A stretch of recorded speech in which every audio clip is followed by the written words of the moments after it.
Budur Fəttayev balıq çıxardır.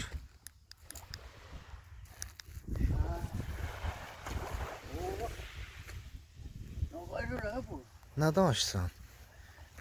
Gətir görüm onu bura. Fəttayev burada kütümlə güləşir. Qaşa, səni canavar.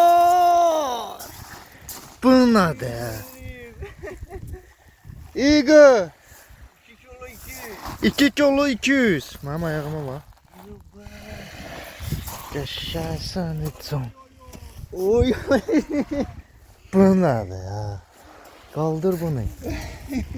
Kaldır bunu. Kaldır bunu kuzu. Kaldır onu kuzu. Yok ya kamışı kaldır. Evet düştü. Adı harra. Harra. Canavar es.